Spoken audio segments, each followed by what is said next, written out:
The Red Sea has always been important for global trade, but today, its strategic value is growing rapidly. This corridor connects Asia, the Middle East, Africa, and Europe through one of the world's busiest maritime routes. Oil tankers, cargo ships, military fleets, and global supply chains all pass through this region. At the center of this maritime corridor is the Bab el-Mandeb Strait, a narrow gateway connecting the Red Sea to the Indian Ocean. If instability affects this route, the impact can spread across global markets very quickly. And recent regional tensions have reminded major powers. كم تريوا زلهم علم ني قيح بحرن نقرن أفريقيان بين عينيات تطمتو زلان دحري لكم كله أتكرنا ماكل أبقرن أفريقيا زلو بتي منصر أب وشمت حرموز أقات إمزلو وتسيت نايت زقات من مسمني بأسالو دي كوني علمنا بسنك التباسي انتهي سقم كوردا كيلو نفس وقف هجر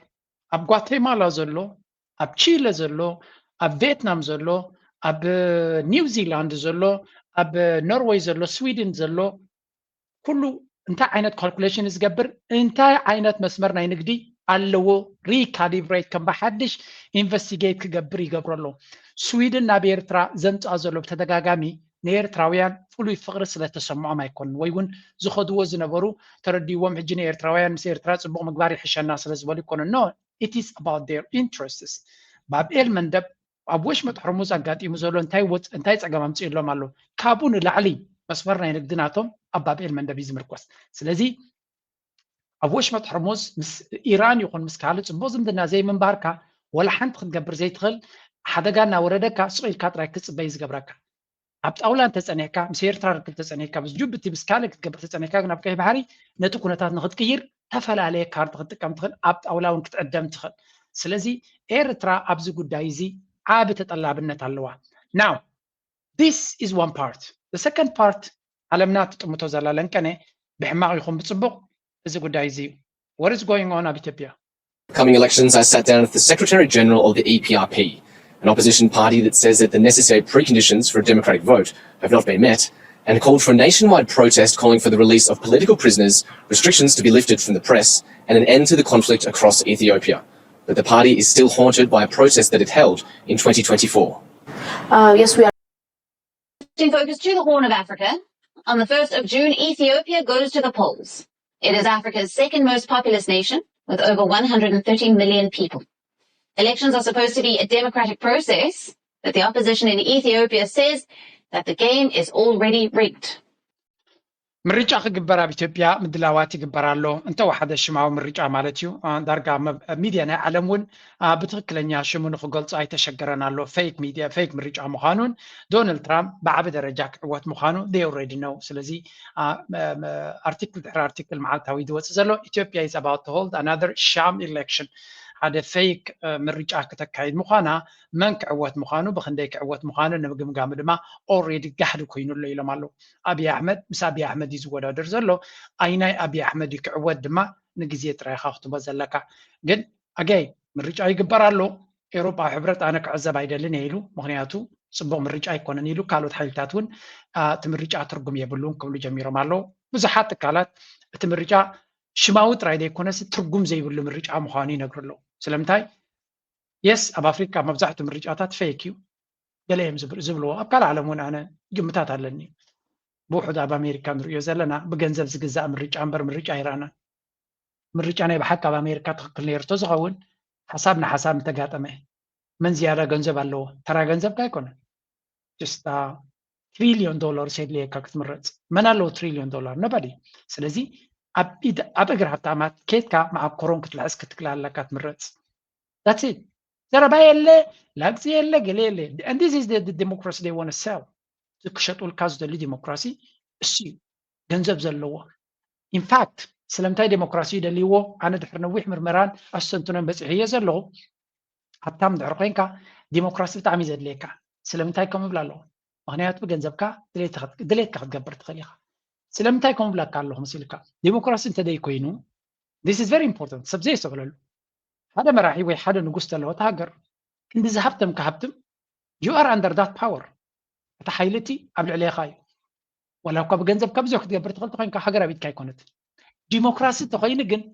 መራሒ ካብ 4 ዓመት ስለ ዝቕየር ሓብታም ድሕሪ ኮንካ ሃገር ንስኻ ኢኻ ተመሓድር ስለምንታይ እቲ ስልጣን ዘሎ እንተደይፈቲኻዮ ከመይ ጌርካ ትዕንዎ ትፈልጥ ኢኻ ካልእ ድማ ተምፅእ ሓንቲ ደይፈልጥ ዕሸል ኣምፂኻ ኮፍ ተብሎ ከም ድሌትካ ጌርካ ትዝውሮ ካብዚ ዝበልፅ እንታይ ኣሎ ኣይትዕመየሉ ኣይትንቀፈሉ ካልእ ሰብ ዝሕመ ዝንቀፍ ዝፅረፍ ኣብታ ኩርሲ ተውርድ ንስኻ ድማ ከይተረኣኻ ብድሕሪ መጋረጃ ድሌትካ እናገበርካ ትቕፅል ገበን ክትገብር ትኽእል ገለ ክትገብር ትኽእል ወላ ክትዕምፅ ትኽእል ሕጊ ቤት ፍርዲ እውን ኣቢድካ እዩ ኣሚን ነፃ ዝኾነ ቤት ፍርድን ገለ እንተዝህሉ ኣብ ኣሜሪካ እዞም ናይ ኤፕስቲን ገበን ገይሮም ዝበሃሉ ዘለዉ ሽሞም ወፀ ገበን ፈፂሞም ተባሂሎም ድማ ሕጊ መቐረቡ ዶናልድ ትራምፕ ንዖም ክከላኸል ነቲ ኩሉ ማጋይ ናብ ስልጣን ዘምፅኦ ጉሒፍ ኣሎ እንታይ ዘርእየካ ዲሞክራሲ ማለት ገንዘብ ንዘለዎ ብድሕሪ መጋረጃ ነቲ ሃገር ከመሓድር እቲ ዝበለፀ ዕድል እዩ ዝበሉ ሃብታማት ድማ ተማኺሮም ብሓደ ክኸዱ ይኽእሉ እዮም ስለዚ ብሓደ መንገዲ ክትሪኦ ከለካ እቲ ዴሞክራሲ ንገንዘብ ዘለዎ ምቹእ እዩ ድኻ እንድሕሪ ኮንካ ሜቢ ይመርፅ ኣለኹ ኢልካ ክትሕጎስ ትኽእል ኢኻ ግን if you're a billionaire ከም ኢለን ማስክ እንተኮይንካ ዴሞክራሲ ብጣዕሚ ፅቡቅ እዩ ንስኻ ዘይትፈትዎ መራሒ ኣብ ስልጣን ተመፅኡ እንታይ ትገብር 4 ዓመት ትፅመም then you're going to throw him away so the game is ብከምዚ መንገዲ ስለ ዝኾነ በንፃሩ ሓደ መንግስቲ ተኮይኑ ሓደ ንጉስ ኮይኑ ድረይፈቲኻዮ ስልጣን ስለ ዘለዎ ከባርረካ ክእል እዩ that's it go to China there's a powerful government you can be a billionaire maybe a trillionaire ክትኮን ትኽእል ቦታኻ ግን ፍሉጥ እዩ ፖለቲካ ናትካ ቦታ ኣይኮነን so ፖለቲካ ናቱ ቦታታት ኣሎ ፕሬዚደንት ሺ ነጊርዎም እዩ ናይ ቤት ፅሕፈት ናይ መንግስቲ ሒዝካ ሚልዮነር ክትከውን ከይተሓስቦ ጭርሖ ናይ ፕሬዚደንት ሺ ከመይ ዝብል ናይ መንግስቲ ስልጣን ዝሓዘ ሲቪል ሰርቫንት መፅኡ ሚልዮነር ክኸውን ኣይክእልን ኢሉ ሚልዮነር ክትከውን ተደሊኻ ኪድ ኣብቲ ፕራይቬት ሴክተር ተዲኻኒ ኦኬ ሃብታም ኮይንካ መፂኻ ፖለቲካ ከተገልግል ትኽእል ኢኻ ሃብቲ ክትክዑ ከተኽዕብተሉ ኢልካ ትመፅኦ ቦታ ግን ፖለቲካ ኣይኮነን ኢሉ እዚኣ ነገር እዚኣ ድማ ናይ ብሓቂ ኣብ ተግባር ተተገይራ ብልሽውና ክጠፍእ ክእል እዩ እዚ ማለት ነቶም መራሕቲ ቤተ መንግስቲ ዝሰርሑ ኣብ ናይ መንግስቲ ስራሕ ዝሰርሑ ፅቡቅ ሂወት ኣይትሃቦም ማለት ኣይኮነን ደቆም ፅቡቅ ዘምህሩሉ ፅቡቅ ጥዕና ቤነፊትስ ኩሉ ሃቦም but they don't have to be filthy rich ኣዝዮም ሃብታማት ከም ድሌቶም ዝንቀሳቀሱ ክኾኑ የብሎምን ስለምንታይ መጀመርያ ቤት ፅሕፈት ናይ መንግስቲ ናይ ህዝቢ ኣገልጋሊ እንድሕር ኮንካ ሚልዮነር ክትኮን ኣይፍቅደልካን እዩ ደሞዝ እዩ ዘለካ ፅቡቅ ሂወት ክትነብር ትኽእል ኢኻ መንግስቲ ስለ ዝኸፍሎ ግን ሚልዮነር ኮይንካ ከም ድሌትካ ቫኬሽንን ገለን ክትከይድ የብልካ ስለዚ ኣብ ፕራይቬት ሴክተር ከይዱ ከም ድሌቱ ክተዓፃፀፍ ክእል ተሰሊጥዎ ሕጊ ተውፅእ በቲ ሕጊ ተፃዊቱ ተታዓዊቱ ፋይ እንታይ ንማለት ኩሉ ዝንሪዮ ዘለና እቲ ምርጫ ዝበሃል ክሳዕ ክንደይ ፌክ ምዃኑ እቲ ዓለም ዝርኦ ንብልፅግና ከይተበገሰ ክነግርዎ ጀሚሮም ኣለዉ ንመጀመሪኡ ሂስትሪ ኦፍ ስቴጅድ ኤሌክሽንስ ኢትዮጵያ ድማ ንመጀመሪያ ኣይኮነትን ኩሉ ግዜ ፌክ ኤሌክሽን ምስ ሃለዋ ካብ 95 ጀሚሮም ኣብ 2021 ኤሌክሽን ሪዛልት ኢን ፕሮስፐሪቲ ፓርቲ 96.8 of the seats ኣብ ቀዳማይ ምርጫ ናይቲ ብልፅግና ዝተገበረ ናይ ኢትዮጵያ ኣብ 2021 96.8% ናይቲ ቆራሲ ብልፅግና ይወሲድዎ ምርጫ ኢልካ ክትፅውዖ ኣይትኽእልን ኢኻ እዚ 96% እንድሕር ትወስድ ኮንካ ምርጫ ኣይኮነን just a joke ቀፂልካ the illusion of choice ከምዚ ብልጭልጭ ዝብል ነገር ጌርካ the national board blah blah is accused of being a tool for the government እቲ ናይ ምርጫ ቦርድ ዝበሃል መሳርሒ ናይ መንግስቲ ይብልኩም ኣሎ ያ ናይ ዴሞክራሲ ጆርናል ዝበሃል ፀሓፈ እዩ tactics burdensome registration harassment of real opposition blah blah ኩሉ እቲ ዝግበር ፌክ ዝኾነ ተወዳደርቲ ብትክክል ክወዳደሩ ከም ዘይክእሉን ናቶም ዕላማ ናብ ህዝቢ ከቅርቡ ከም ዘይክእሉን ንመለስ ሕጃብታ ጀሚራቶ ዝነበረት ትክክለኛ ምርጫ ከም ዘይኮነ Yes, we are scared that imprisonment and even assassination is going to happen to the leaders because it's already been done before. 2 years ago, we tried to host a rally here in Addis. እዚኣ ምስጢረ ስላሴ ትበሃል ዓብዪ ኣቴንሽን ናይ ሚድያ ትረክብ ዘላ እያ ወላ እኳ ንብልፅግና ናይ ብሓቂ ፀገም ትኾነሉ እንተላ maybe ድማ ብድሕሪ መጋረጃ ንኽተምስል ትገብሮ ዘላ ክኸውን ይኽእል ግን ናይ ብሓቂ ኣብ ቅድሚትና መፀት ነቲ ብልፅግና ትክክለኛ ምርጫ ከምዘየለን ፌክ ምርጫ ምዃኑን እንድሕሪ ሓሳብካ ክትገልፅን ዝያዳ ክትገብርን ሃገር ድማ ንፍትሓዊ ዝኾነ ፌር ዝኾነ ምርጫ ዝምችእ ናይ ፀጥታ ኩነታት የብላን እዮም ዝብሉ ዘለዉ ናው ኣብዚኣ ከረዳእኩም እየ ኣሜሪካ ነዚ ምርጫ እዚ ይድግፍዎ ከም ዘለዉ ራእዩ بعبيو نزيخ بلكم إليه. Edge of Lake Tana here in Bahir Dar. The first time that I had the opportunity to come to Bahir Dar during my tenure here, and I am thrilled. I look forward to coming to the capital of Amhara, the home of Gojam for so long during the entirety of my tenure as ambassador here in Ethiopia. and we've been able to figure out how to do it. The response to my visit,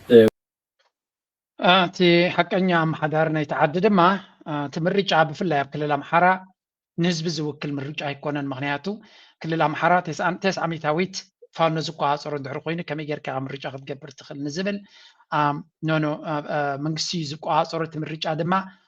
نسبة محل كل الأمحرة وزوج كلي نكبهال منتان أمباسادرنا أمريكا إرفين ماسينغا ناب بحر دار كيدو مستم محدارنا يتكلل اللي راقبالو تبوت هذا ما دحر خندي بدوتات نفس بو درجة يمت كم زلو بلا بلا مسز بكم تراقبه قلا يسنقر زلو that tells you something already مرجع فيكون تتقونه تقبلنا كل وكم زغونه بلتقنا بستان قتل إدلي وكم زلو this is already a clear sign مالتي تبلتقنا فيك يكون كمثل كجبر سلو زلو أمين مرجعات شماو مرجع بأفريقيا نبور نجاري وزجر نجاري يبلون أب أوغندا زلو president إيرترانات عاد مخانة president زخونة يورم سفينك تابجي أبشة شوعة عمل دي قلم مرجع غيره كمي حدا توارح دما قبل كندي جزيو تمريج الله مالتي so أب كاميرون ديو قال خاخم والله هذا بول بيا دبال درجة كاب كرسي اللي علني أبز حلفة مرجع كوجس حيلس لزين برو بروبت كيروم ويكا قال نعوز مثل كده استخدمنا كيروم يقبرون يروم so much so قلنا ناي أمريكان ناي فرنسا دقة في سلوزغونة ديمقراطية اللي هو تبعي لي زتكاس نتاكل لكم إليه أبي إرترا مرجع زي بالكان إثيوبيا سلمتها تشكال لون داري لهم كا it's not different سلمتها جنزب كاتب آخر يزبلان just be yourself إذا مرجع يكون but if you pretend like this على تقبلك أبقى point وأنت زاري بنيراني هذا إذا أبي إرترا ولا fake مقبارون أدلاي مخون نيرو بهاله because the world understands that fake أنت غيرك ولا fake لهم تبلو نمسرب حمص بعض عرقين كشلل ولا now سلمتها كل زي مسألكم الله مسانا بزوج كتعازوي في التنسل زلو and we will see بين من قديم مسانا كتعازغل أنت يركب كل وين مسانا أنا بخميك أسأل ونايو نجزيكم قد فينا جنب حفشة علم نتينا يبلتقنا دراماتات وبقرات رديات ولا زجبر يلن تكونتات ناي security تسأجم ناي كالة تسأجماتو أكبيد بده خلو نزيز جبر زلو سلم داي شلالي لهم يري ولو كالارستي نتي الأماناتهم better service لزجبر now እስከቶም ጥፊሎም ዝቆነ ፕሮፓጋንዲስት ንስማዓዮ እችለት ነገር አስጨንቆት ኢሳያስ ምን ያለው በጥንቃቄ ማጤን ከስፔኩሌቲቭ ኮንክሉዥን መታቀብ ያስፈልገናል እያለ ያወራል። እነሱ ገብቷቸዋል ምን አሉት? ከዛ እነሱ ኖርማላይዜሽን ብለው መጡ። ከጋራ ያለው ግንኙነት እንዲሻሻል ከተፈለገ ሶስት ነገሮች ናቸው ያሉት። አንደኛ ኖርማላይዜሽን ዘኤሪትሪያን ስቴት አሉ። ምን ማለት ነው? በቃ ኤርትራ እንደ ሀገር ስቴት አይደለችም። የሀገርነት የመንግስትነት ባህሪ ሊኖረው ይገባል። ኖርማላይዜሽን ማለት እረቃ ነው። ማረቅ ማለት ለኢሳያስ ሞት ነው። እንታይ እስከ ክብሉ ጀሚሮም ኣለው ኣነ እኳ ማለት እቲ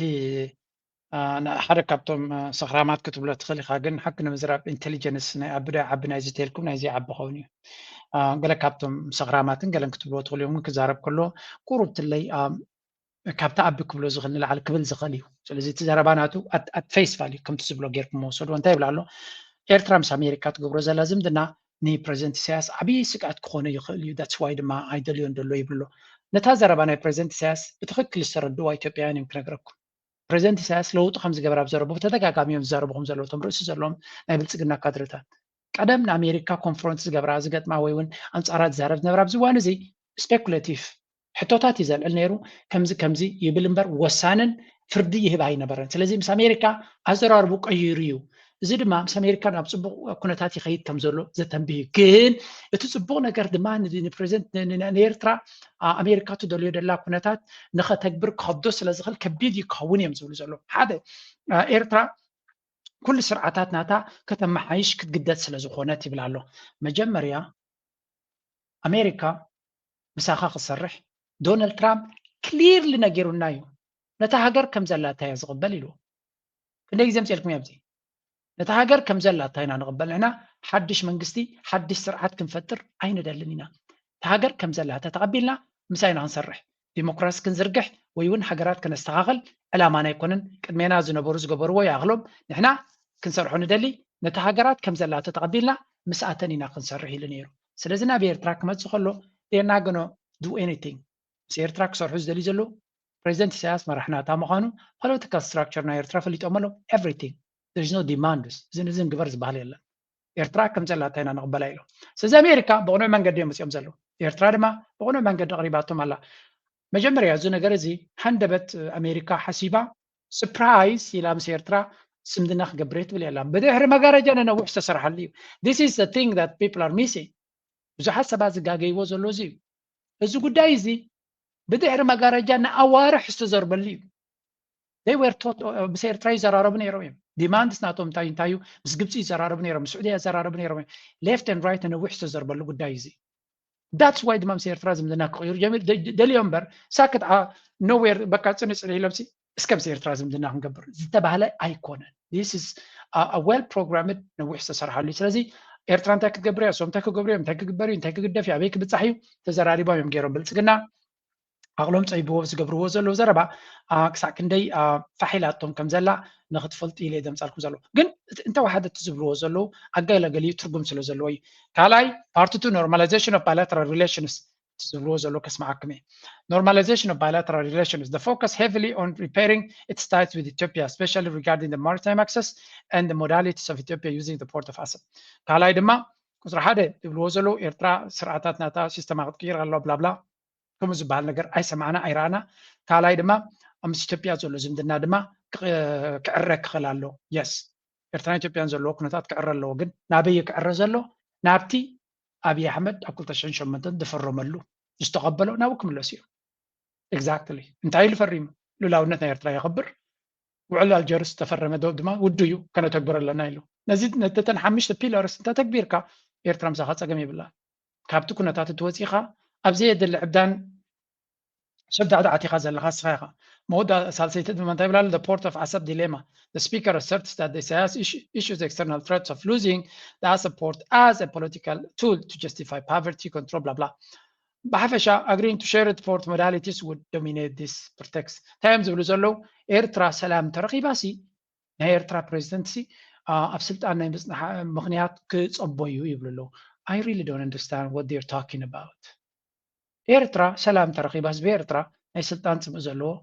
የለን ማለት ኣይኮነን ዘለዎ ፅምእ ናይ ስልጣን ዘለዎ ኣሎ እዩ ዝበዝሕ ህዝቢ ኤርትራ ግን ኤርትራ ሰላም ኮይናትሉ ክሓርስ ክዘርእ ሕርሻ ክገብር ትካል ክገብር ቢዝነስ ክገብር ክመሃር ክምዕብል ዳኣ እምበር ካልእ ሕልምታት ዘለዎ እዚ ውሕድ እዩ ብካልእ ኣዘራርባ ኤርትራ ሰላም ኮይናትሉ ነቲ መንግስቲ ትዝጠዓመንስ እዩ እዚ ኩሉ ሰራዊት ብጥርሑ ዝቕልቦ ዘሎ ኣብ ዓዲ ከይዱ ክሰርሓሉ ክገብር እዩ ካብ ደገ ዘሎ ሰብ መፅኡ ክሕግዞ ይኽእል እዩ ስለዚ እቲ መንግስቲ ተሸጊሩ ዝኸይድ ዘሎ ሰላም ተኮይኑሉ ኩሉ እቲ ኩሉ ተሰሪሑ ዘሎ ማለት እዩ ዲስፕሊን ናይቲ ሕብረተሰብ ፀጥታ ናይቲ ሕብረተሰብ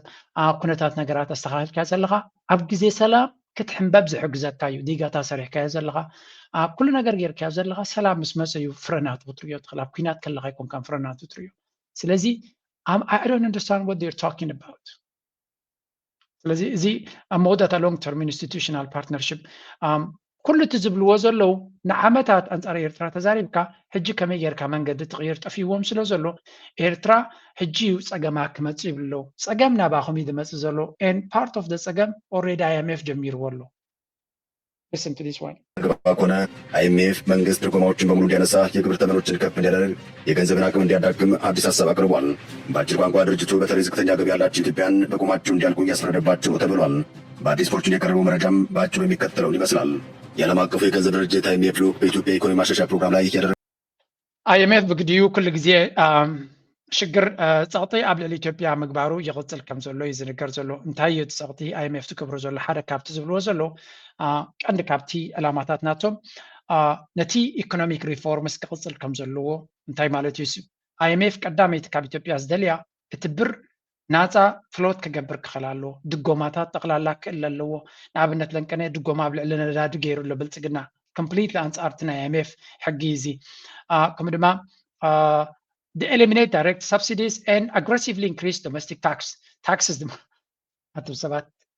IMF እንታይ እዮም ዝብልዎ ስርሑ ኩሉ ግዜ ሓንቲ እግሪ እንተነይራትካ ዊልቸር ክበካ ኢሉ እንተመፂካ ነታ ካልአይቲ እግሪ ቆሪፁ እዩ ዝበካ ዝብል ስእልላቶ ትፈልጥዋ ትኮንኩን IMF ነታ ካልአይቲ እግርካ ቆሪፁ ዊልቸር እዩ ዝበካ እዮም ኢሎም እጅንታይ ይብሎም ኣሎ ብልጽግና ዝዓበየ ጸገምናቱ ናይ ቁጠባ ጸገም ይገጥሞ ዘሎ እንታይ ማለት እዩ ጸገም ክንብል ከለና ሓደ ነዳዲ ከቢሩሎ መናብሮ ከፊሎ ግብሪ ድማ ነቲ ህዝቢ ልዕሊ ዓቕሙ በቃ ኣመና ከቢድዎ ከም ዘሎ እዩ ዝንገር ዘሎ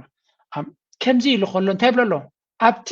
ቁጠባ ትገብሮ ዘለካ ድጎማ ናይ ድኹዒ ድጎማ ናይ ነዳዲ እለየ ይብልዎ ኣሎ ነቲ ቅልውላው ንሰማይ ስደዶ ይብልዎ ኣሎ ሓደ ካልኣይ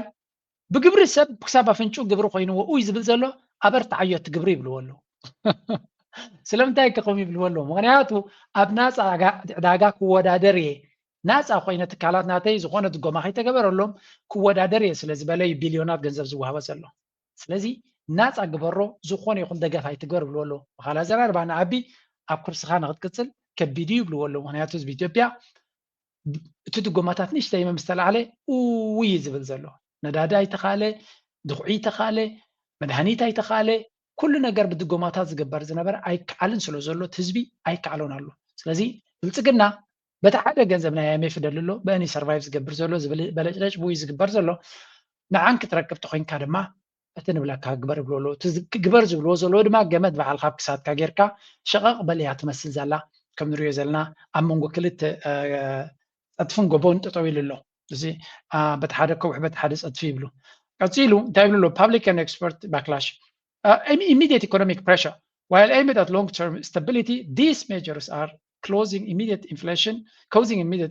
a decline in purchasing power, and intense pressure on low-income citizens and businesses. ስለዚህ እቲ IMF ዝሓቶ ዘሎ ወላ እኳ ኣብ ነዊሕ ለተቆጠባ ክጠቅም ዝኽእል ተኾነ ኣብ ሓፂር ግዜ ዝቕባበ ንሰማይ ከም ዝኸይድ እቲ ደሞዝ ናይቲ ህዝቢ መናብሮ ክፃወረ ከም ዘይክእል ልዕሊ ኩሉ ድማ ነቲ ትሑት ደሞዝ ዘለዎ ናብ ታሕቲ ዘሎ ህዝቢ ሰራተኛ መንግስቲ መምህር ፖሊስ ጠቕላላ ካብቲ ሲስተም ከም ዝወፅን መናብሮ ከም ዘይክእል ይገብሮ ስለ ዘሎ ህዝባዊ መለዓዓል ክፈጥር ዝለዓለ ታሽሙ እዩ public and expert backlash economists and commentators such as have expressed deep concern arguing that these rapid changes plus the public and open doors blah blah mandatory drive ብሓፈሻ እቲ ኣብ ወረቐት ዝብልዎ ዘሎ ብቲዮሪ ዝብልዎ ዘለውን ኣብ ባይታ ዝረአ ዘሎ ነንበይን እዩ ሃገር ናብ ሕማቕ ደረጃ ትኸይድ ኣላ ህዝቢ ኩነታት እናኸበዶ እናፀንክሮ ይኸይድ ኣሎ እንተቶም ንዑ ዝብልዎ ዘለው እንተስ ፈሊጦም እንተስ ብጎቦ ናብ ፀጥፊ ክወስድዎ እዮም ዝደልዩ ዘለው IMF ድማ ቦስ ናይ ተዓዲ ስለ ዝኾኑ እሶም ዝብሉካ ፈቲኻ ከይፈተኻ ክትቅበል እዩ ዘለካ ገንዘብካ ክትቅበል ተኮይንካ እዝን ተጌርካ ኢና ገንዘብ ንባካ ይብልዎ ኣለው and yeah the guy is in deep trouble but ብልጽግና አብይ አሕመድ ትራንኩል ዝኾነ ህይወት ይነብር ስለ ዘሎ ክሳራ ዘለዎ ይመስለኒ ህይወቱ ምቾት የንጸባ በምቾት ይነብር ከም ዘሎ ይፈልጥ እዩ then the rest is ዝገር ዋኖ ዝብል ዓይነት ሰብ እዩ ኣብቲ ጎስጓስ ሓንቲ ዝረሳዕኩልኩም ነይራ ብልጽግና ታክቲክ ናቱ ብኸመይ ይቕፅል ከም ዘሎ እዚያ ኣብዚ ዝበልዋ እስከ ስምዑዋ ምርጫም ጠቅላይ ሚኒስትር አብይ አህመድ ያሸነፋል ጨብጭቡ ቤተ መንግስትን ጸሎት በጸሎት መጽሐፍ ቅዱስ በመጽሐፍ ቅዱስ የሚያደርግ መሪ በመጣበት ጊዜ ምን አናደደው አንድ ያየሁት ራእይ ላይ እንጸልያለን ለሊት ያየሁት አንድ ራእይ አለና ስለ ፕራይም ሚኒስተር ዶክተር አብይ እንጸልያለን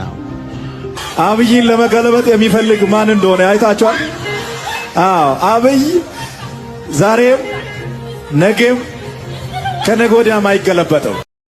ልያለው ለዶክተር አብይ አህመድ ጸለይኩ ለብልጽግና ፓርቲ ጸለይኩ እና ስጸልይ የጌታ መንፈስ 170 እንደሚያሸንፉ ነገረኝ 70 ከመቶ እንደሚያሸንፉ ነገረኝ ማለት ብልጫው ማለት ከ50% ያለፈ ማለት ነው ዋው አታዘም ነቢያትን መላእክትን ስኸላስ አቡክም ሮጸሎም አጥቆም እዮም ዘሎ ከምትሪ ወደለኹም ቢፓስተራት ገይሩ አብይ አህመድ ነቲ ምርጫ በናይ መንገዲ አድቨርታይዝ ገብር ከም ዘሎ ሂነውስ ስትራቴጂ ናቱ ኣብቲ ደቡብ ከውን ከሎ ትክክለኛ ጎስጓስ ናቱ በቶም ፓስተራት ዝገብር ዘሎ and is it effective ኣይኮነን ድዩ ገለ ዘይገድስ ነዛ ናይ ታሽሙ ብጣዕሚ ዝጥቀመላ ዘሎ ነዛ ናይ ጴንጤ ፓስተራት ብጣዕሚ ዝጥቀመሎም ዘሎ ወላ ሰሙ ይጥቀሙሉ ኣሎ ብዙሕ ገንዘብ ረብሓን ስለ ዝረኽቡ ዘሎ ሕኸኸኒ ክሓከካያታ ጉዳይ ሰተሙ ይረብሑ ኣለዉ ምቾት እዮም ዝነብሩ ዘለዉ ስለዚ ኣብ ክሳብ ዘሎ ድማ ብዙሕ ድጋፍ እዩ ዝግበረሎም ብዙሕ ክፉት ኣፍደገይ ዘለዎም እነዚህ ጥቂቶቹ ናቸው። እንደ አሸን ከፈሉት ጸሎትና ራእይ ብቻ ሳይሆን ረብጣም ገንዘብ ከቤተ መንግስት ይዘው ሚሊዮን ገዳይ መሪዎችን ለማወደስ በምዕመን ፊት ቆመው የሚናገሩ ሰዎች የበዙ የተስፋፉም ናቸው። የአገሪቱን ቀውስ ያዋለዱ ጦርነት የሚካሄደው ኢየሱስ ወንጌል እንዲሰበክ ስለፈለገ ነው። ወንጌል የሚያውቀው መሪያችን ወንጌል ባልተሰበከበት ህዝብ ላይ የሚያካሄደው ጦርነት ቅዱስ ነው ብለው የሚናገሩ ብሓፈሻ እንታይ እዮም ዝብሉ ዘለው እዚ ብፓስተራት ዝግበሩ ዘሎ ኩነታት ነቲ ኩናት እውን እንተኾነ ወንጌል ንምስፍሕፋሕ ዝገብሮ ዘሎ ኣብይ ኣሕመድ እናበሉ ክርስቶስ እውን ኣብ ጎንኻ ኣሎ ኣጆኻ ወልሓንቲ ትኸውኒኻ እናበሉ እናተነበዩ ሓደ ግዜ ድማ ዝተፈላለየ ዘረባ እናተዛረቡ ናብዚ ደልሃመት ንክኸይድ ዘተባብዕዎ ዘለው እሳቶም ምዃኖም እዩ ዝንገር።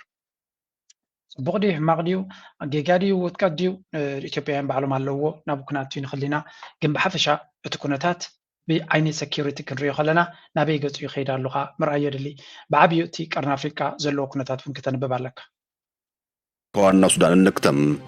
የተባበሩት አረብ ኤሚሬትስ በሱዳን እየተካሄደ ባለው እርስ በርስ ጦርነት ውስጥ እጇን በማስገባት የኮሎምቢያ የግል ወታደራዊ ቅጥረኛ ተዋጊዎችን ለፈጥኖ ደራሽ ኃይሉ ድጋፍ ሰጪ ኃይል ማሰማራቷን ሁማን ራይትስ ዎች ባወጣው አዲስ የምርመራ ሪፖርቱ ይፋ አድርጎት ተመልክተናል። በሪፖርቱ መሰረትም በአቡዳቢ የሚገኝና ከሀገሪቱ ገዥ ቤተሰቦች ጥብቅ ቁርኝት ያለው የደህንነት ኩባንያም እነዚህ የላቲን አሜሪካ ተዋጊዎችን በመመልመል በላውም በኤሚሬትስ ወታደራዊ ጦር ሰፈሮች ውስጥ ስልጠና እንዲያገኙ በማድረግ ወደ ሱዳን ጦር ቀጠና አሰማርቷል ብሏል። UAE has successfully branded itself to the West as a constructive partner for global peace, but a damning new report from the German ብሓፈሻ ከም ትሪእዎ ዘለኹም ኢማራት ንነዊሕ እዋን ክትሓብኦን ክትስውሮን ትፍትን ዝነበረት ኣብ መወዳእታ ክመፅእ ጀሚሩሎ ምስ ድማ ብልፅግና ንባዕሉ ኣብቲ ሓውን ኩነታትን ክመፅን ክህረምን ጀሚሩሎ እንደ ደንቀነ 2-3 ሪፖርት ድሕሪ ሪፖርት እናወፀ ነቲ ጉድ ናይ ኢማራት ከቃልዕ ኢና ንርኢ ዘለና። ሓደ ካብኡ እዚ ኣብ ጀርመን ናይ ጀርመን ሚድያ ደውፅኦ ነይሩ። ቀፂሉ ሂማን ራይትስ ዎች ኣውፂሎ ቀፂሉ ነቲ ሂማን ራይትስ ዎች ዘውፅኦ ድማ ቢቢሲ እውን ኣጉልሑ ኣውፂዎ ኣሎ። ሓደ ናይ ኣሜሪካ ሴኔተር ድማ ሴኔተር ክሪስ ቫን ሆለን ዝበሃል ሓደ ካብቶም ነቲ ጉዳይ ናይ ኢማራት ሲሪየስሊ ሒዝዎ ዘሎ እቲ ጉዳይ ነቲ ናይ አርቲክል ናይ ቢቢሲ ሼር ገይሩ ኣውፂዎ ነይሩ። human rights thanks to human rights watch we now know the UAE helped recruit mercenaries to help the genocidal RSF in Sudan. ስለዚ ሳላቲ ኣምቆ ዘለዎ መፅናዕቲ ናይ human rights watch ከምኡ ድማ ቢቢሲ ዘውፅኦ ማለት እዩ። ኣብዚ እዋን እዚ ኢማራት ነቶም ብገንዘብ ዝቁፀሩ መርሰነሪስ ማለት እዩ ንዓታቶም ኣብ ምቁፃር ነቲ ዳዕመ ሰሪዕ ንምሕያል ከም ዝተሓባበረት ፈሊጥና ኣለና ይብሎ ኣሎ። ዲስ ዎር ሃዝ እዚ ውግእ እዚ ክሳብ ሕጂ ኣብ ሱዳን ዘሎ ልዕሊ 150,000 ሰባት ልዕሊ 150,000 ሰባት ከም ዝተቐትሉን ፕላስ ፒፕል ዲስፕሌይስድ ልዕሊ 12 ሚሊዮን ህዝቢ ድማ ካብ መነባብሩ ክፈናቀል ከም ዝተገደደ እዩ። we must pass mine and Sarah Jacobs bill to halt arms sales again ተደጋጋሚ ሓድሽ ቢል ሓደ ቢል ወይ እውን ሓደ ንጥፊ ናብ ፓርላማ ኣቕሪቡሎ እሱ ድማ ዝኾነ ይኹን መሸጣ ናይ ኣፅዋር ኣብ ኢማራት ዝግበር ዘሎ ጠጠው ክብል ከም ዘለዎ እዩ ዝነግር ዘሎ። ስለምንታይ ግን እዚ ጉዳይ እዚ ኣገዳሲ ክኸውን ክኢሉ ንዝብል I'm going to give you several evidences. ስለምንታይ እዚ ኣብ ምቁራፅ ናይ ተኽሲ መጀመርያ እዚ ናይ ቢቢሲ መክንሪኦ እንታይ ኢሎም ኣውፅኦም ነይሮም ኣብኡ Sudan were Colombian mercenaries and UAE support. ካብ ኮሎምቢያ ዝመፁ ብገንዘብ ዝተቆፅሩ እሱባትን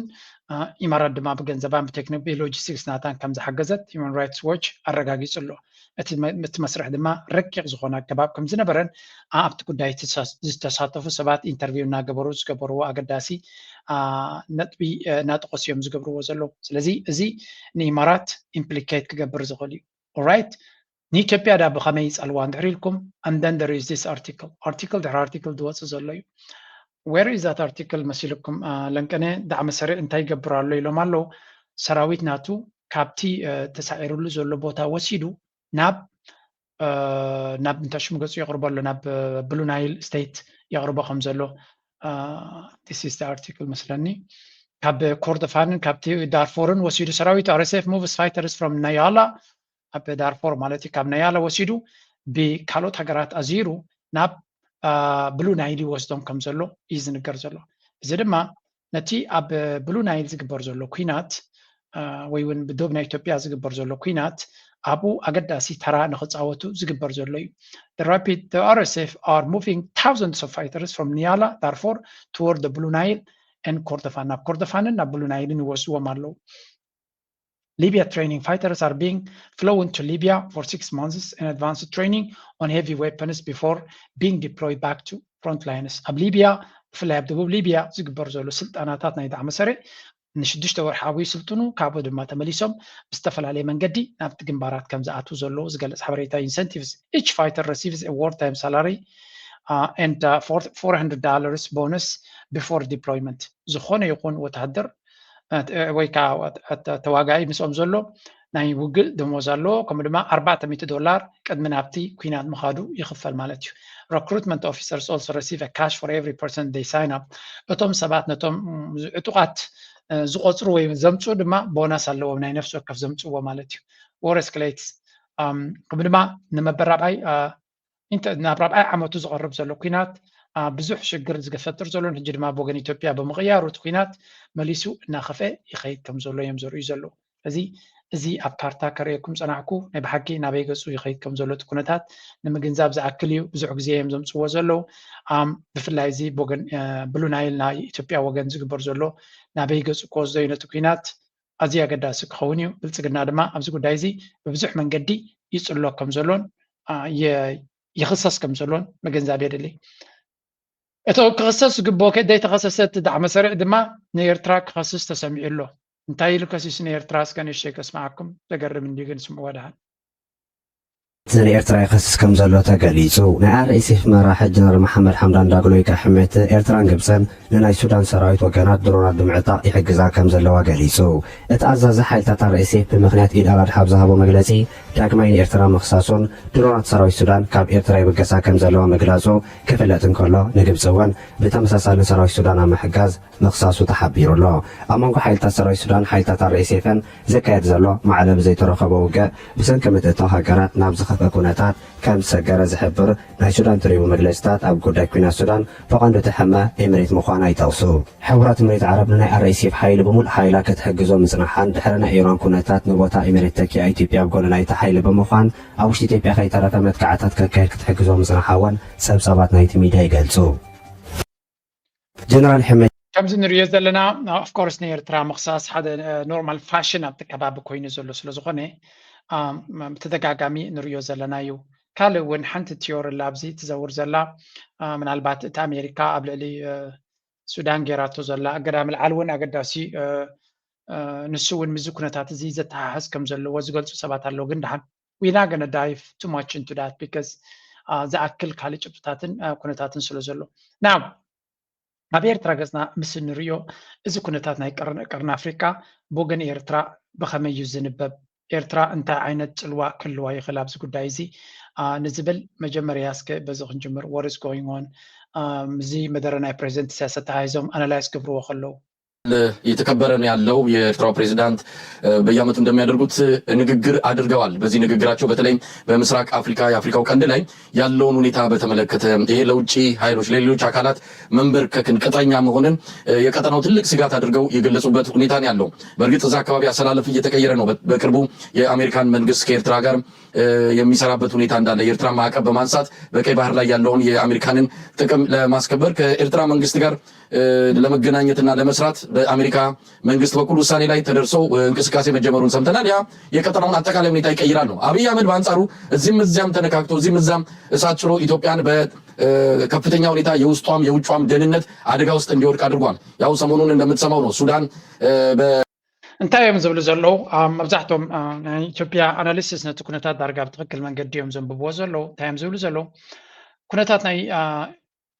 መግለፂ ናይ ፕሬዚደንት ኢሳያስ ኣብ ግምት ኢኻ እቲ ኩነታት ናበይ ገፁ ይኸይድ ኣሎ እንድሕር ኢልካ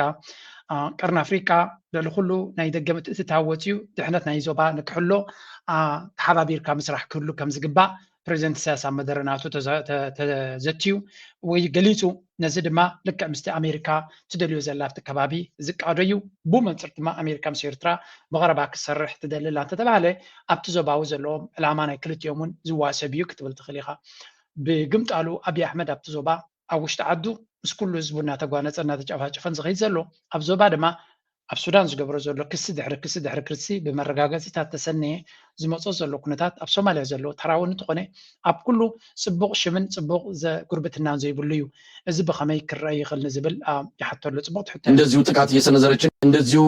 ሲመሻቀሩ የሰጠ አብይ አህመድ ለሌሎች ሀገራት የተዳከመና እየሞተ ያለ መንግስት ሀገሪቷንም አዋርዶ ራሱም ተዋርዶ በኢትዮጵያ በቀጠና ውስጥ የነበራትን ክብር በዓለም ላይ የነበራትን ክብር አፍሪካንን በመስረትና በማስተባበር ረገድ ያላትን ቦታ ሁሉ ያሳጣ ነው። ስለዚህ አንድም ከህልውና ንባዕሉና ሞተ ንኢትዮጵያ ድማ ምስኡ ለኪምዋ ከይዝፍትን ዘሎ መራሒና ንርኢ ዘለና እዮም ዝብሉ ዘለው ብትክክል እንታይ ዘርእየካ እቲ ኩነታት ቀሊል ከም ዘይኮነ እዮም ዝነግሩ ዘለው አብይ አሕመድ ብሓፈሻ ንሱ ዝመርሖ ዘሎ ስርዓት እናሞተ ይኸይድ ከም ዘሎ ዘርኢ ምልክታት ብዙሕ ኣሎ ድሕረይ ሳዕሪ ትብቆላ ዝመስል ኣካይዳ ናቱ ድማ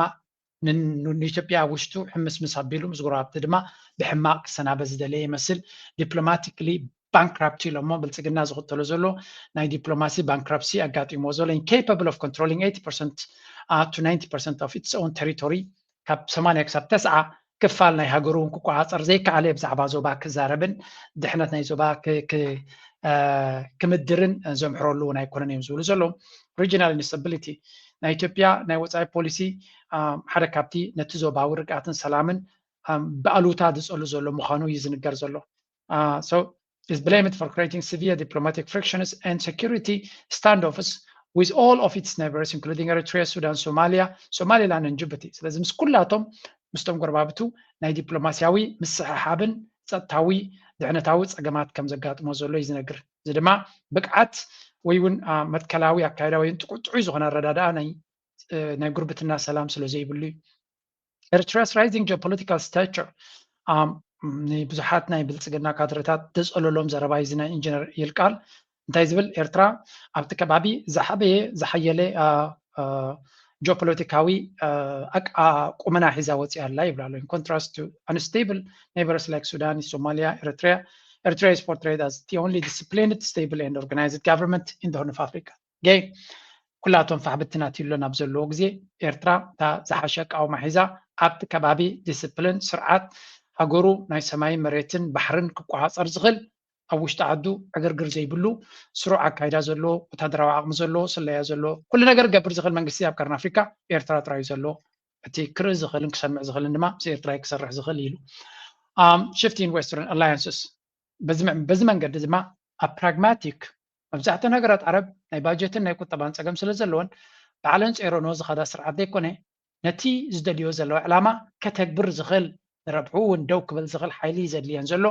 ምስ ክገብር ዝኽእል ዳ ሽርክነት ክገብራ እምበር ባዕለን ተሸኪመኖ ዝኸዳ መንኮር ኩርኩር ኣይደልያን እየን ዘለዋ ስለዚ that's why ንብልፅግና ዝኣክል ሙሉእ ብሙሉእ ኩርኩር ክኸውን ዝኽእል ገዲፎም ኤርትራ ክኸዱ ዝኽእሉ ምክንያቱ ኤርትራ ነቲ ዝደልይዎ ዘለዉ ድሕነት ናይቲ ዞባ ኤርትራ ንባዕላ ስለትደልዮ ከተተግብሮ ድማ ዓቕሚ ስለ ዘለዋ ኤርትራ ክሰርሑ ይመርፁ እዮም ዝብሉ ዘለዉ so due to Eritrea's strategic location near the Red Sea and the Middle East, Western and European nations are reportedly shifting. As in Eritrea goes on to the local zero to some icon. Now, President Eritrea, during President Isaias criticized regional leaders who act as mercenaries and for foreign powers. Natom Marahti, Magabaria Koinom, Natuzoba, Amabas Gobruzalo, Dema, Nakifiu, Zerma, Abo Abiy Ahmed Niriblu, Nifano Yokonotom. ንሓድነት ናይቲ ዞባ ዝቃለሱ ዘለዉ ትክክለኛ ዝኾነ መረዳእታ ዝሃበይ ነይሩ እዮም ዝብሉ ዘለዉ ናይ ብሓቂ ብልፅግና ብኣሽሙር ከምኡ የለን ዝሃርሞ ዘሎ ካልእ ሓንቲ ኣገዳሲት ቪድዮ ከስማዓኩም እየ ብዛዕባ እዚ ኩነታት ሕጂ ዝካየድ ዘሎ ብፍላይ ሓደ ጀነራል ዓጠቕ ኢሉሎ እቲ ኩነታት ናይቲ ዞባ ድማ ኣብ ከቢድ ዝኾነ ኩነታት ወዲቑላ እዚ ንሪኦ ዘለና ብልፅግና ኣብ ግዜ ምርጫ ኣብ ሰንስቲቭ ግዜ ከሎ ከቢድ ዝኾነ ስጉምቲ ይመፅእ ከም ዘሎን ልዕሊ ኩሉ ድማ እቲ ኤትኒክ ቤዝድ ፖለቲክስ እዚ በኤትኒካዊ ዝተመርኮሰ ፖለቲካ ወይ እውን ቃልሲ ንብልፅግና ኣመና ሓደጋ እቲ ዝቃለስ ዘሎ ንመንግስቲ ነቲ ሃገር ወኪሉ ዝዋጋ ዘሎ ኢትዮጵያዊ የክብል ከቢድ እዩ ምክንያቱ ምስ መን ይዋጋ ኣሎ ክፈልጥ ኣሎ ኣክልል ኣምሓራ ምስ ኣምሓሩ ንዓደይ ንርስተይ ንህዝበይ ንዝብል ዘሎ እዩ ዝዋጋ ደሎ ወዲ ኦሮሞ ክኸውን ክሊት ወታደር ስለዚ ኦሮሞ ኮይኑ ዝዋጋ ዘሎ ላ ኢትዮጵያ እንድሕር ኮይኑ ንካሊእ ኢትዮጵያ ከመይ ጌርካ ትቐትል ኢትስ ቨሪ ቨሪ ዲፊካልት ኩናታት ከቢድ ምዃኑ أزيك كبيري كم سودان كين كاد جغرافيكالي تماغيل كاخت واقع ونحديو እዚ ግን ኣምሓራ ብትሕቲ ያለው ደቂ ኣምሓራ እውን ኣብ ውትድርና ክህልውሎ ብላ ትግራይ ትማሊ ጨፍጭፍካ ሕጂ ወታደር ኢደዝ ፈፂሙ ከቢድ እዮም ዝብል ዘሎ ብሓፈሻ ሓንቲ ዘረባ ይውስኽ ብኣገይሩ ድማ ብልፅግና ናይ መወዳእታ ሓደጋ መፂዎ ከም ዘሎ ክገልጽ ከሎ ስምዕዎ እንቅስቃሴ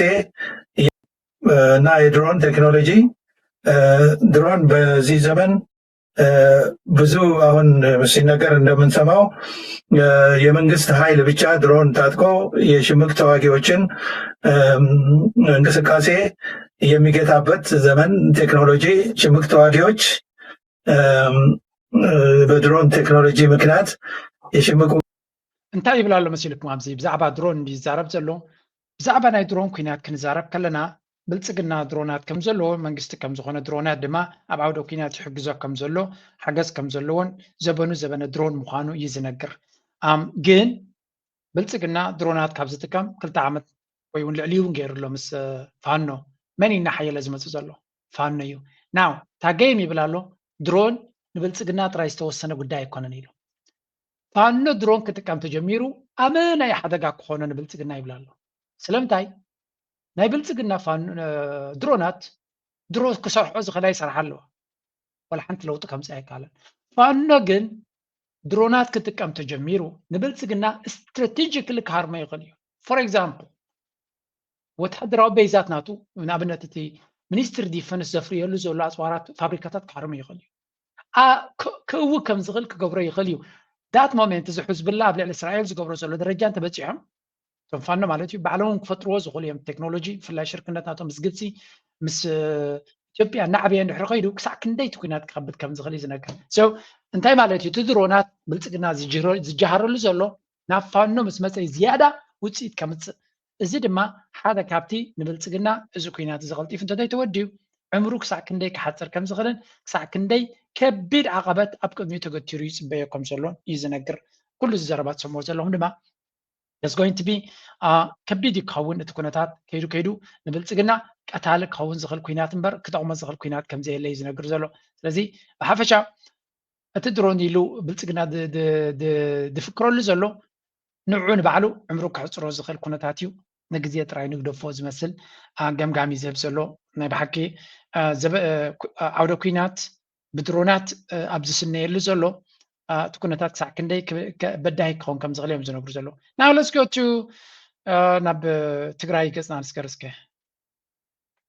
ሶኒ 24 ግንቦት 2018 ኣቆፃፅራ ገዝ ኣብ ዝካየድ ሃገራዊ መረፃ ኣብ ትግራይ ምስ ካልኦት ክልላት ብሓደ መረፃ ከም ዘይካየድ ቦርድ መረፃ ኣፍሊጡ ኣብ ኣምሓራ ካብ ዝርከቡ 138 ክልላት መረፃ ድማ ኣብቶም 8 ከም ዘይካየድ እቲ ቦርድ ገሊጹ እቲ ቦርድ ብ18 ግንቦት 2018 ስራሕቲ ቅድመ መረፃን ድምፂ ዝወሃበሉ መዓልትን ኣመልኪቱ ኣብ ዝሃቦ ጋዜጣዊ መግለፂ ኣብ ክልል ትግራይን ኣምሓራን ብጠቕላላ ኣብ 46 ክልላት መረፃ ከም ዘይካየድ ወግዓዊ ገይሩ ኣካቢት እቲ ቦርድ ሜላት ወርቂ ሃይሉ ኣብ ክልል ትግራይ ኣብ 38 ነቁጣታት መረፃ ኣብ ክልል ኣምሓራ ድማ ኣብ 8 መረፃ ኣይካየድን ኢላ እንግዲህ አሁን ባለን መረጃ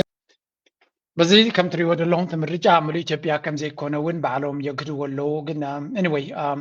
ንዝመፃ ዘለዋ ሒደት መዓልትታት ብዙሕ ድራማታት ክንሰምዕ ኢና but I mean it's whatever it is ቀሊል ክኸውን ከም ዘይኮነ እቲ ኩነታት ርዱ እዩ ግን let's keep ንክትዕዘቦ ትኽእል ጥራይ እምበር ብዙሕ ክትዛረበሉ ትኽእል ነገራት የለን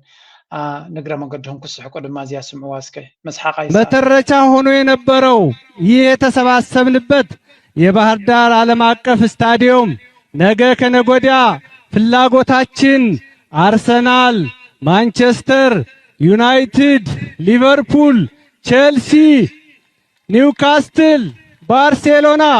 ሪያል ማድሪድ፣ ቫሌንሺያ፣ ባየር ሙኒክ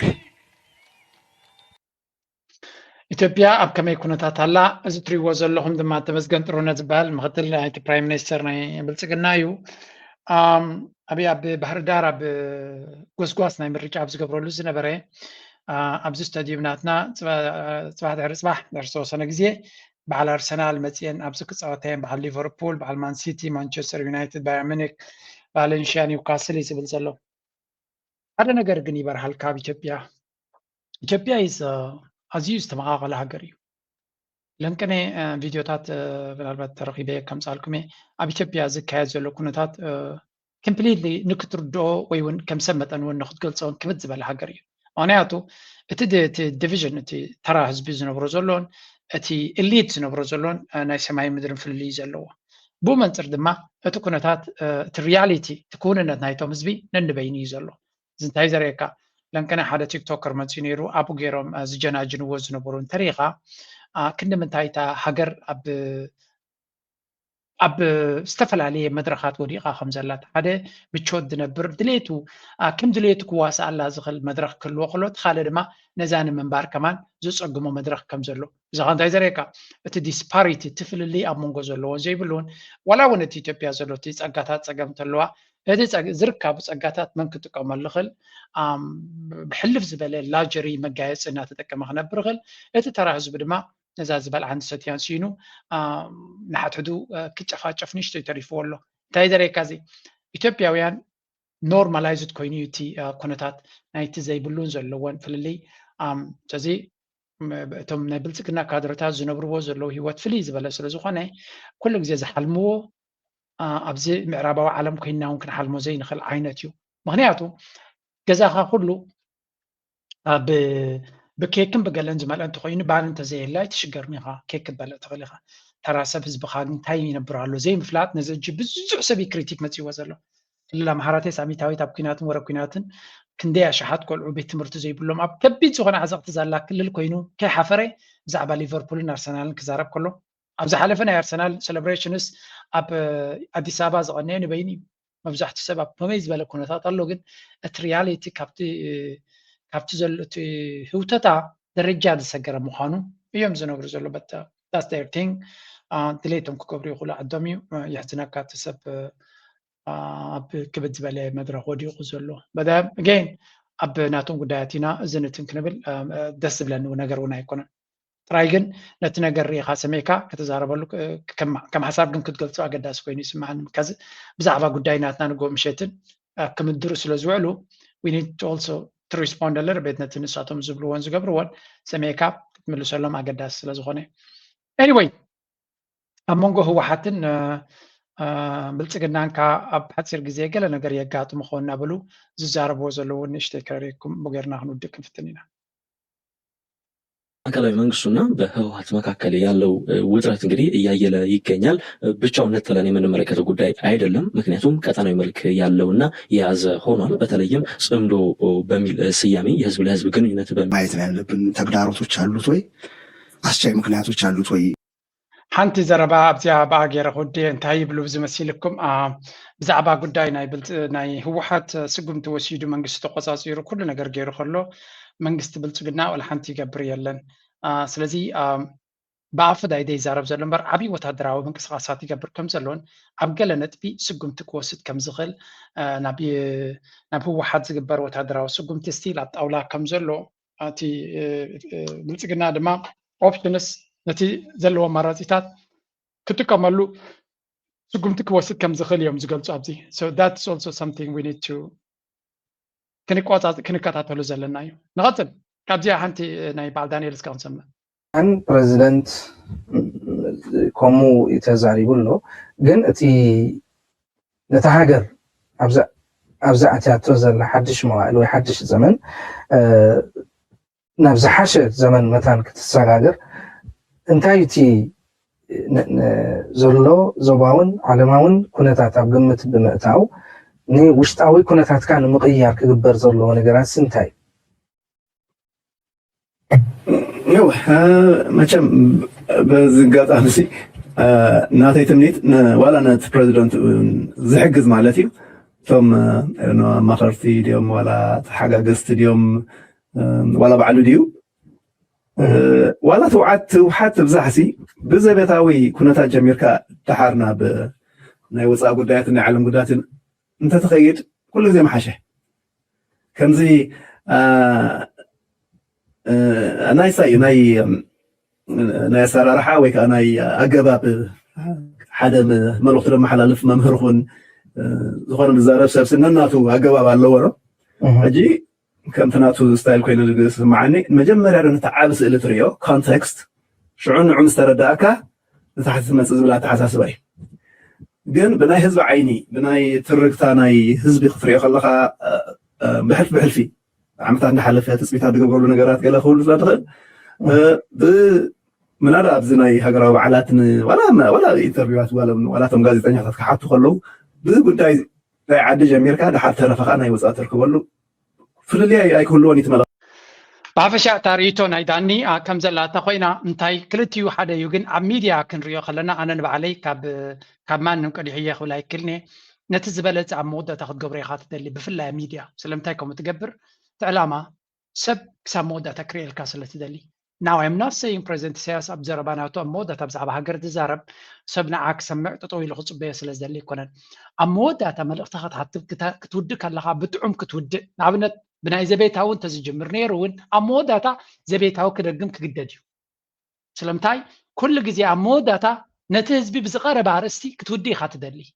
أنا ما بزعت جزء غير أمودة فيديو ناتي نا عدنا تبو نجار ويونا عدنا زملكات أمودة تا كجبر يدس ولا سلمتاي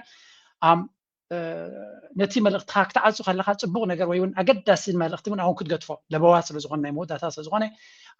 جن كم زبلا زلوا تاريتو جن تسميك سنتون بغد ميتون تجبر كعلو تجمع يبلو مالتيو بحفشة تاريتو أبزدي بيت كجبروا سلزرا أخي حنت زربالو مي كريكم دليل زلوا جن نعايز قرامتنيا تلم تدي فلت كايت بالو نجن ما بدي يتفلتوا عنك تلو سلدخلوا اسكزيا سمعوا حنتي ركبوا كبران تخلتلتي إيرلين كم كان يخون لو ما بمخنات على حدها أب ميرا بحت مسكرم ترخيما هو كم كان هجي بزعب عيد اليوم زقبرو زلوا تبوظ خنا برنامج عبير لينك خدكم رأيوه حنت جنا لابزيا كزارب كله بوت زخنت يا زربايا مثلا أبغى النبي إبراهيم القريش يزيد بالون يرم طاقوت زامنو نيرم نبي إبراهيم جن ربي الله نتعوت عين عملين ينايلو نتوم تعوت سيرو نبرب أمينو نرب دعاء غيرو بجحريو خاني أجاش متأمو أجاش مسمتو انتاي كجابزومي انتاي كأنقدومي مسبلة جي نتوم أجاش حلمي خا يحلمو ربي بخرو ودخا حرد إلو جغا أتاتا أزاز أنا حليمة إلو نودو إسماعيل أجي حليمة أجي انتاي رأيخا ربي حليمة نيلو حراي ربي زبولو يقبل يعني إلو خا تقبلو كان راح يزوك حردو قبل ربي خا بقي عيبوه بزي الدحية أخوينو مالتي تأدحية مالت بقي تحرد مالتي بي الله أكبر إلقا تحرد مالتي حجم مسواتي خفيلو شهادة غيروي اسماعيل مالتي النبي إبراهيم لما تي ربي فقدو ربي كم زاتري وازلهم إذا لدها بقي كم زحرد نفلتني أنا ويزقنا كم زحرد نفلتني أنا قلت زانتانا إبراهيم إيسا ودون تجبروا مخانا أنا يفلتني نيرة سوري لو مفليت اللهم دعم تبغتي أبزي هيمنوتها بعلات نقرأ من قدها خمسين نتي ترجمنا يتبعلات مقلاتون بتعمي قداس مخانو يرداكا سلزي أبنا كرسنا أب أوريز فترة وي أوريز فترة زلايا مثلني تنا إبراهيم زانتان تاريخ ما زي مسات زانتاي سلزي زي إذا لدها نعوك كم زبلو زنبرو أي فلت النيران لو مفليت اللهم طبعا كما يدي فلتكم دماء درو فليتكم على اللهم على تيجي ترجمنا إذا لا تحان تهكم زنبرة بس من قدي نقرأ من قد دماء تبوظ خوني أو دعمت نعيد كم زنبرة celebrations and there was also this كاديت فيديو نيرات إنني شكريكم مدحريو حانت فيديو دماء الله تنكس معكم أبزون reactions نايتز بغن رغورب تبعي سلوى إبراهيم بحال نخلتهم حتى تتي بابي مامي نخلهم أكيد نسألك دوردلو سجيرو خاون بازو خيرو ودحيا رجولو لو ما عم تبعنا ودحيا مالتنا دحردلو يو دحيا رجولو يو جهوا ما شاء الله تبالو بسيخا بعدنا تنا تابعينا درب بعل فينا نابعيد سي الناس كلها بتعيد بمناسبة عيد الضحية المبارك وما شاء الله أي واحد ومع أسرته صدق تنجزعتوها نجزعتو مالتي دهري مسفتوتنا مسقرابتنا مسكل خاني بتصبون عرفو مالتي حق زربا زهزبري غدا بسلام ربنا بعفشا إذا لدحا بتبوغن بدموغن من قدي كم استبعلي زري ملكتات نري لنا ناي مودة تلبوا كاب عد زمزت جايز كميك أنيهم دحان دغنيهم لو ما عند قامي 24 توديو خلا قاد عم ترحيبنا لنا انت يسكم لكم للي جايز بوشتي إذن ساعة 4 منبت مزرقحكو بزوح تكست متيني تزبزي حقات بغينيرو قد حاول لكم حدا نقر بوش قرر جايز أنا نتحمق كومنتيست كموتيفيشن إذا حسبو كان لقد متعم زيارة منس نريك إناكو سقطوتي أخوكو هاجري تبدل حساوي دولكم سوات والتي بتعمل دي خمزي أسحقن دي حق غير واجد كنقرأكم منه like نديز على سو قالوا دي دعني أنا ندي بتعمي أذكر that's why هاجر كأدية نعي هاجري أدية من النتيا ناتي identity even أبدأ جوت يسي بناء كلوت هاجرات هيكون ممكن تسوع إيرترايت أنتي عدقت تبعي إيرترايت يا أخوي لازم جايز نتوم هاجري مبرسهم زي حماكم سوات حجون هاجري وطر هاجري أديها عورت تكون حنكاس تكون كذا تكون صبغت تكون whatever بزيجلس أديها نعاقاتكم جايز نتوم ناتي I love you so much guys نتوم ولا نتوم تسألون كمان I love you so much beautiful وش تعمد الجان فاتك على تصبغ زخنا ملسيب كمان لخزر دوم تخينو قال لهم جوال فصل زخنة شلل باليوم تراك نبلان دلي بزخنة نلو معروف سبزك نودينا لايك مقبار شير مقبار ريتون حسابكم من قدوف النابلنا مزاد أم تدر فوقت فوق